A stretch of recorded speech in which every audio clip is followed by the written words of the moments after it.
Hello everyone, welcome to my channel about writing stuff. My name's Camille and today we are talking about prologues and the first lines of your novel. This is mostly going to be a video about me geeking out.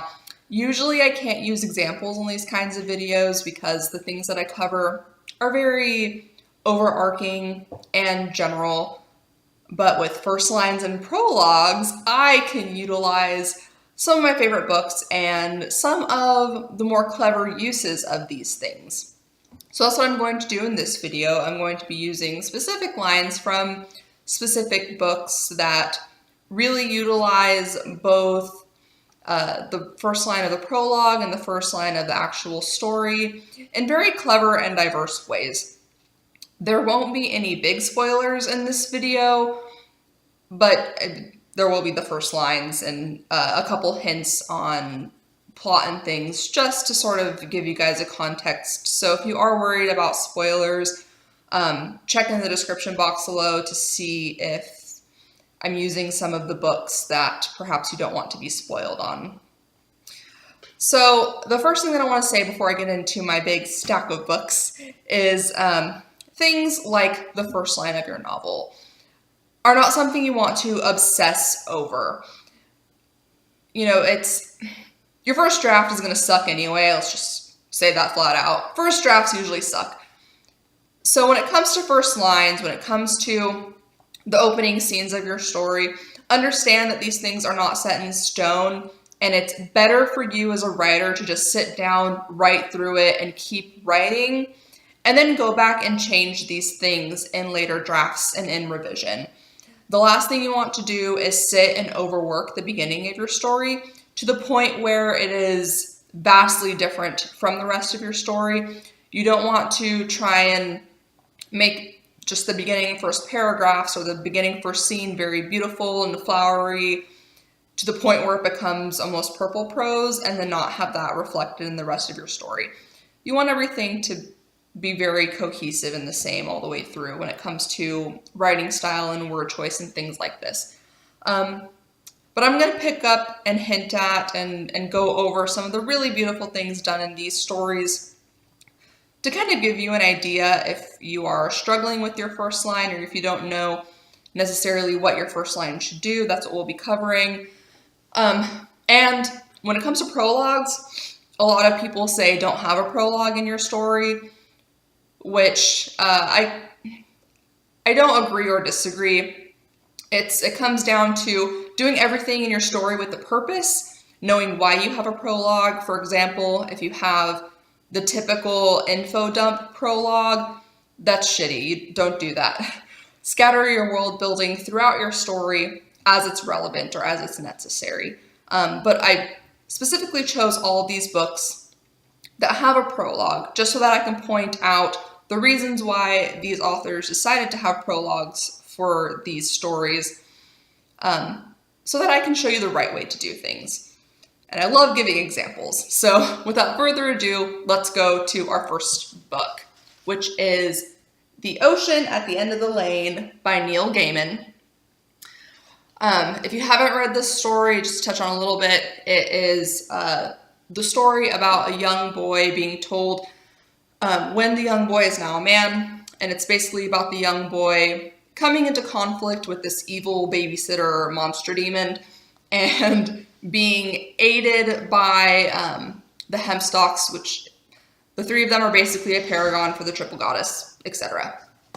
So there is a prologue in the story, like in all these stories, and the first line goes, "I wore a black suit and a white shirt, a black tie and black shoes, all polished and shiny, clothes that normally would make me feel uncomfortable, as if I were in a stolen uniform or pretending to be an adult."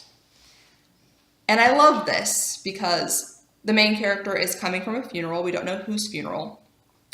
But the story is about this character being a kid and remembering what it's like to be a child. And it really hints at and sort of echoes the theme of the story, which is that adults are just kids in adult skin. It's this idea of we never really grow up, which is beautiful. And then the first line of the actual story is, nobody came to my 7th birthday. And if that's not heart-wrenching for a first line, I don't know what is. But it also, instead of echoing the theme, like the first line of the prologue, this echoes character. This character, for being such a young boy, is very alone, the type of introvert kid that spends a lot of time on their own, reading books in their head and things like this. So that's a great use of a prologue in your story. If you want to work a frame around your story of a narrator or someone else telling the story, or if you have an older version of your main character writing the story down or something like this, that is a good use of a prologue. So the next, what we're doing is The Night Circus by Erin Morgenstern, and I'm just going to say that I love this book so much. It is the perfect combination of strange and dark and whimsical, and I love it. It is just a beautiful story.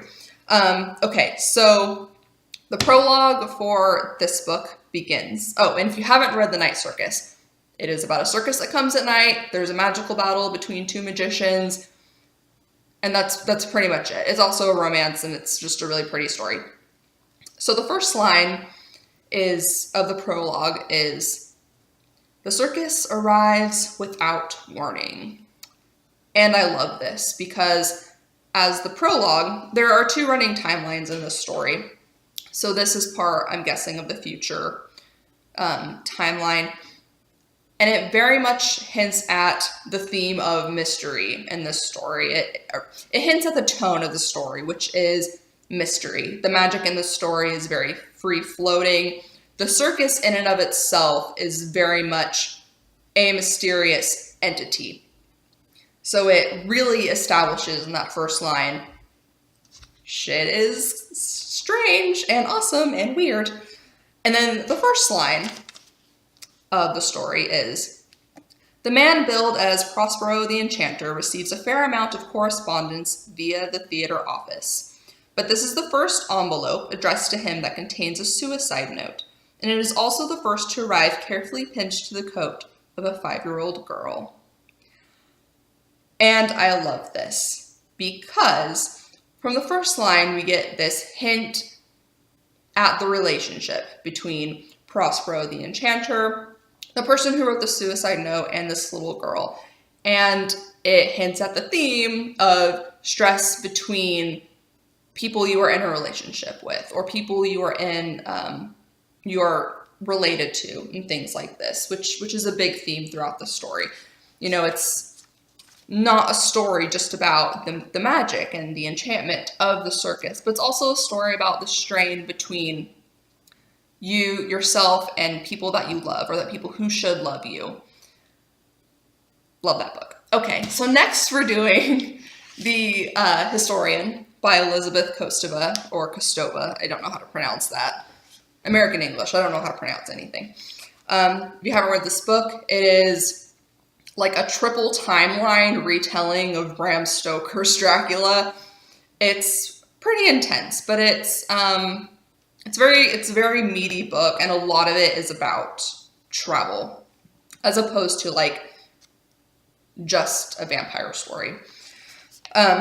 So the prologue is in the form of a note to the reader, and I'm very intrigued by this prologue because it is different in the sense that it is written in world. It is written by one of the main characters, in the story. And it is like a forward letter to the reader. And the first line is, the story that follows is one I never intended to commit to paper. So it's a vampire story. It's hinting at the fact that this is going to be a dark, dreary tale. Very cleverly done. And it's just a 2-page prologue letter forward written in world, which we don't see often. You know, that's a clever way to do a prologue, is to have a character in world addressing you, the reader. And then the first line of the story is, in 1972, I was 16. Young, my father said, to be traveling with him on his diplomatic missions. This is not by any means the most beautiful first line of a story that I have ever read.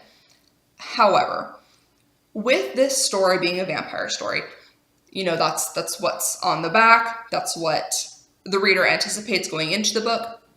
But the story isn't really about that. The bulk of the story, the meat of the story, and the premise is about travel and finding knowledge and information and doing research and things like this. So being too young to travel on diplomatic missions, that promises the reader at the very beginning that this is not just going to be a dark and dreary vampire story.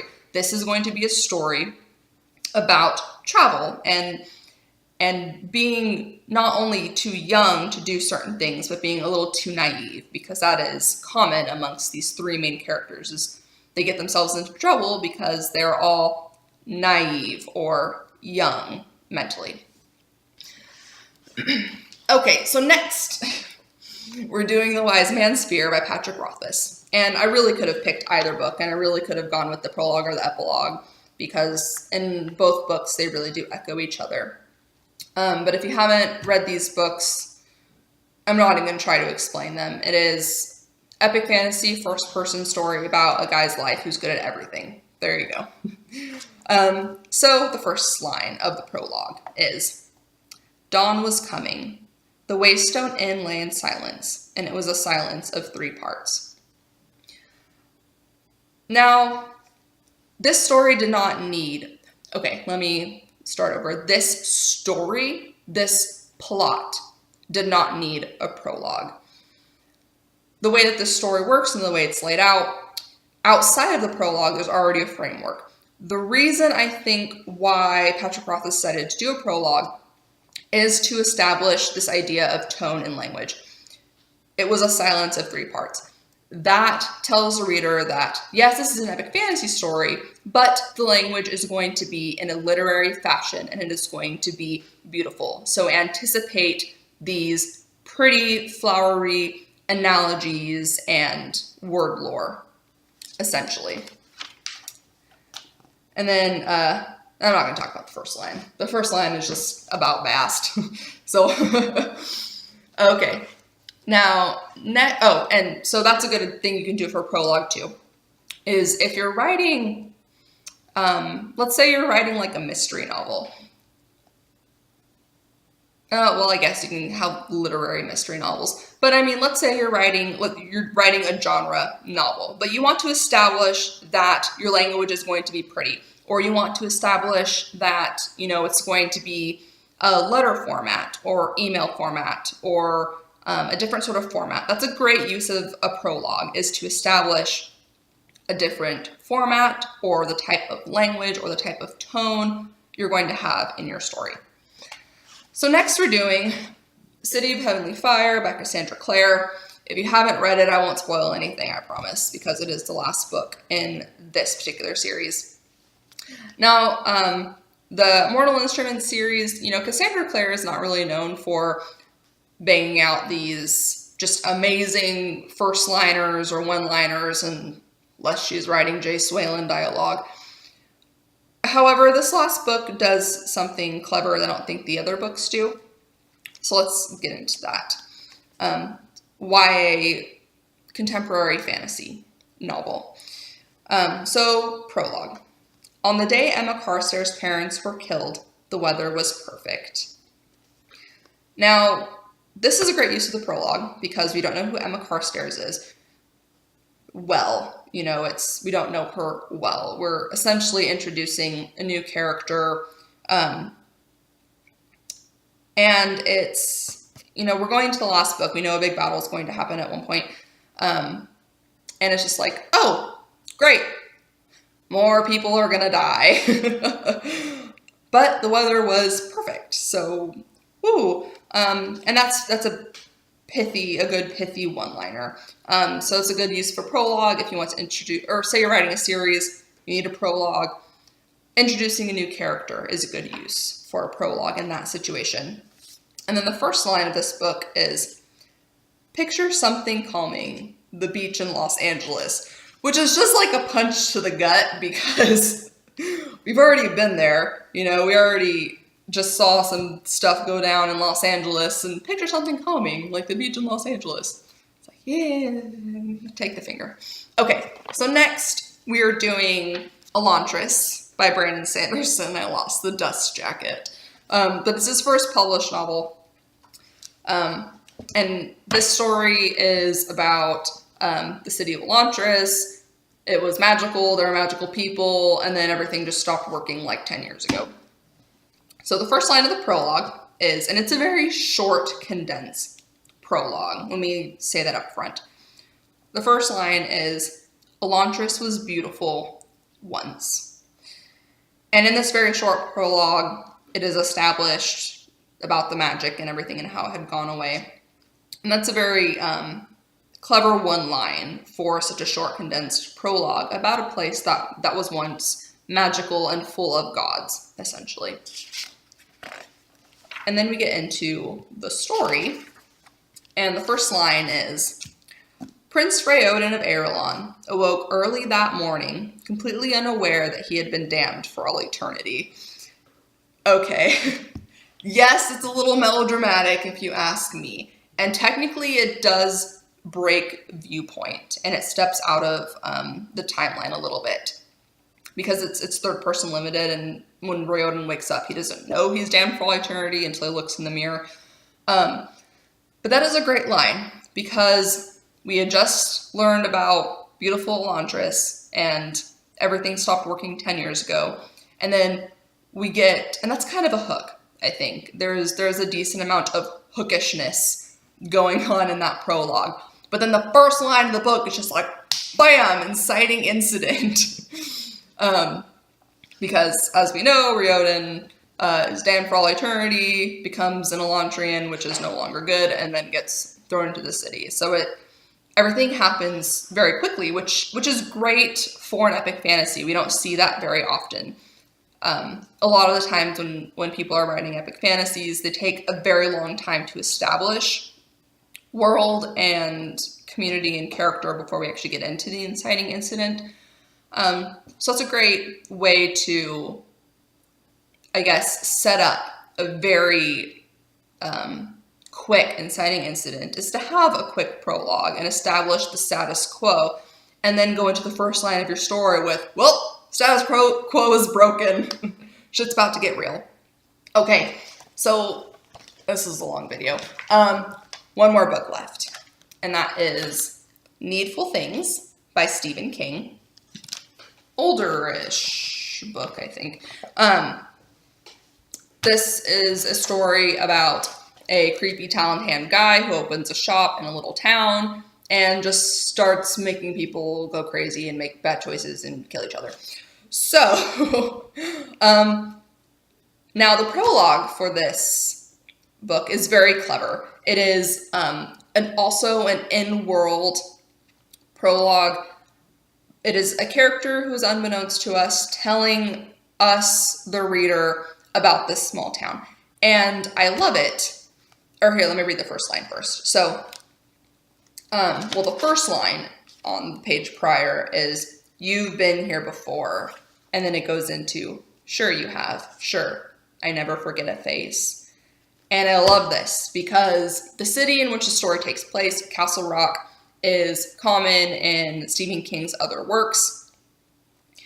And, however, it is very much info dumpy, this prologue, because the character who's speaking to us, the reader, points out other characters and tells us about them. And it's such a vast amount of knowledge that we will not remember it all going into the story. However, the voice of this character is very distinct and clever and very much its own voice. So it works, in my opinion. And then the first line of the story is, in a small town, the opening of a new store is big news. And that establishes tone and setting, because the whole story is about Leland Gaunt and his new shop. And it's very cleverly done.